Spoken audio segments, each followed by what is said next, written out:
मुख्यमंत्री एकनाथ शिंदे यांच्या अध्यक्षतेखाली मंत्रिमंडळ बैठक पार पडली। यामध्ये काही महत्त्वाचे निर्णय घेण्यात आले आहेत।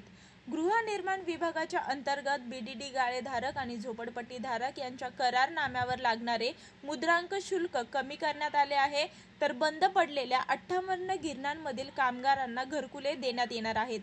नगर विकास विभागांतर्गत MMRDAच्या प्रकल्पांसाठी 24,000 कोटीची शासन हमी देण्यात आली आहे। तसेच मुंबईतील पायाभूत सुविधांच्या विकासासाठी KFW कडून 850 कोटी अर्थसहाय्य घेण्यात येणार आहे। यासोबतच राज्य उत्पादन शुल्क विभागाचे स्वतंत्र प्रशिक्षण केंद्र देखील तयार करण्यात येणार आहे। वित्त विभाग अंतर्गत GST मध्ये नवीन 522 पदांना मान्यता देण्यात आली आहे।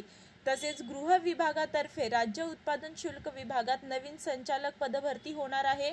कामगार विभागाकडून LLM पदवीधारक न्यायिक अधिकाऱ्यांना 3 आगाऊ वेतनवाढीचा लाभ होणार आहे, तर विधी आणि न्याय विभागाच्या कार्यालयांसाठी नवीन इमारतीची राज्यस्तरीय योजना तयार करण्यात आली आहे। नियोजन विभागांतर्गत राज्यातील जिल्ह्यांच्या विकासासाठी संस्थात्मक क्षमता सक्षमीकरण प्रकल्प हाती घेण्यात आलाय।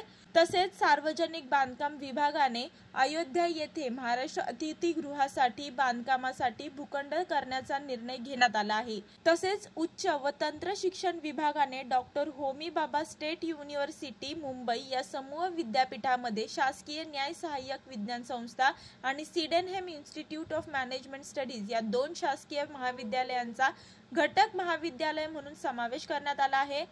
नगर विकास विभागाकडून मुंबईत 300 एकर जागेत जागतिक दर्जाचे मुंबई सेंट्रल पार्क उभारणार असल्याचा निर्णय जाहीर करण्यात आला आहे। मी वर्षा काटेकर, योद्धा न्यूज, नवी मुंबई।